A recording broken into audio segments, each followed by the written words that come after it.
I think I have overexposed this particular Boker knife.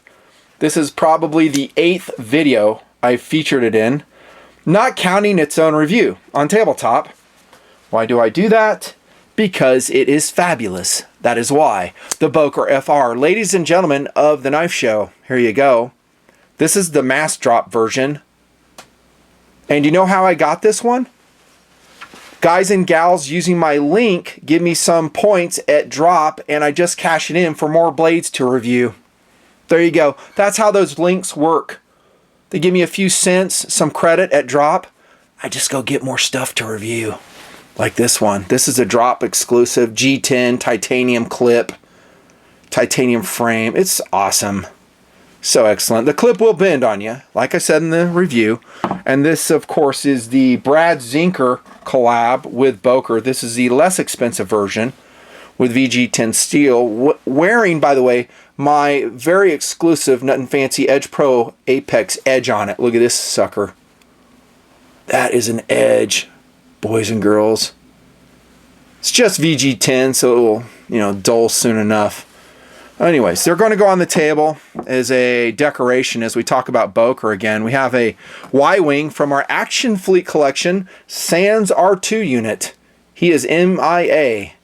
We do have an all points bulletin for him. We may locate him later. This is a really cool toy the boys had. I bought it for them, I think like in '99 or something, the Action Fleet series, back when they used to make really cool toys. Those days are pretty much over. Trump coin on the table still, donated to me by a TMP, or thank you, Sam.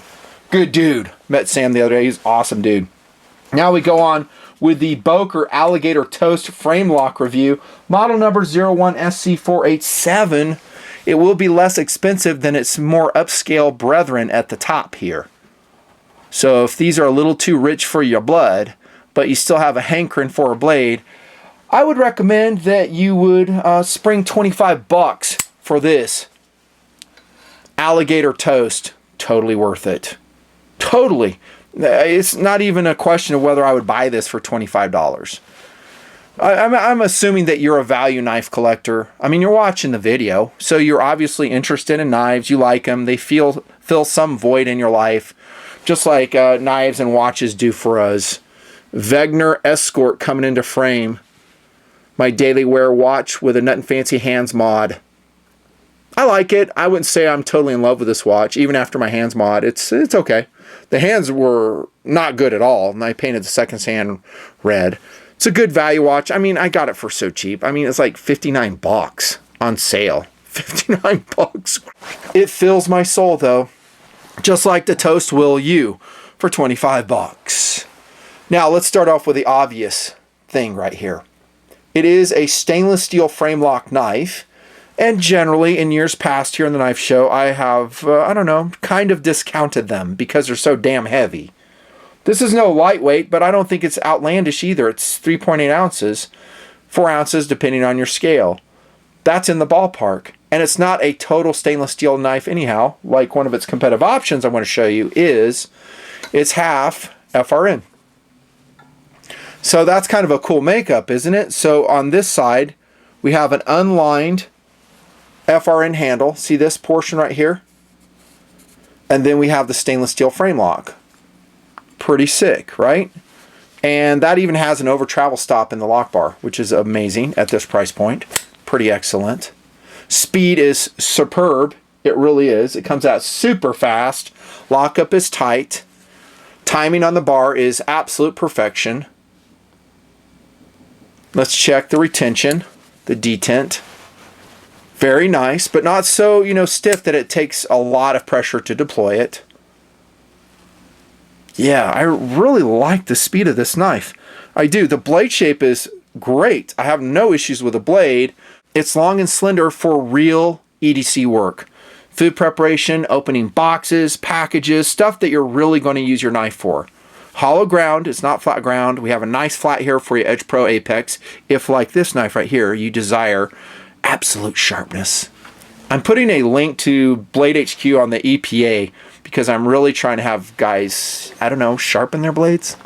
Yeah, I think their price on the EPA is in the ballpark, using them more and more. Finishing on the blade is excellent. So this is in the Boker Plus line, I would think. That means it's made in China, so it's a value knife. It's a Magnum by Boker. One thing I didn't show you is the flipper tab. It's so funny that it gets its flipper tab absolutely correct. And I say that because I just reviewed the Steel Will, the S-Dub Modus, and it had a very sharp flipper tab, and I criticized it. Here we're looking at a $25 knife that has no issues whatsoever on the flipper tab. It's absolute perfection. Really, I mean, it's not too prominent, easily accessible, fast. I love flippers. I think I always will. The jimping top side is not worth much, especially with gloves. I do wear gloves a lot. I know I do. But it hides my nails because I cut my nails super short and then it becomes a topic of conversation. No, let's concentrate on the gear, not my fingernail routine.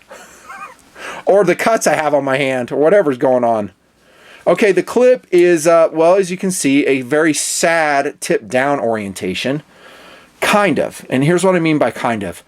Now, it's non-reversible. As you can see, there's no provision to move the clip anywhere that I can see. So you are stuck with it. Tip down on this side. But it reminds me of a Skyline. I just met a TMPer in Blade HQ. I was there swapping knives. And we were talking about the Skyline. And he was saying, well, I really want to put the clip on the other side and carry tip up. And I told him, I was like, well, I've done that. But with the handle design of the Kershaw Skyline, it carries better tip down.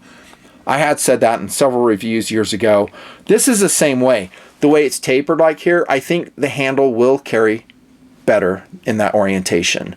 Downside is we do have some inclusion going into the clip area with the prominent screws. There are two of them, relatively thick right here.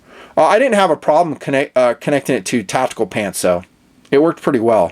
Big old lanyard hole. I mean, that's big enough for like regular 550 cord that has not been hollowed out. There's my cast member tag on here when I show it in other reviews as competitive options. No traction really. I mean, it's a really slick knife, even on the FRN side. And definitely on the stainless steel side, which is bead blasted, or I should say stone washed. It's a good looking knife though, it really is. 25 bucks? It's a no-brainer. The steel is a downside. It's 440A. I know, that's not a great steel. But it's 25 bucks. And are you really going to use it that much? Probably not. Competitive options. Here comes one that's even heavier. I did purchase it because I want it as a cast member. Here we go. In this tabletop review, it's a great cast member. It is a CRKT product. Do you remember it? I don't know how these videos will post, in what order, but it is the Remedy. Great looking blade. Full stainless steel handle, so we don't have an FRN side at all. It is heavier at 5.2 ounces.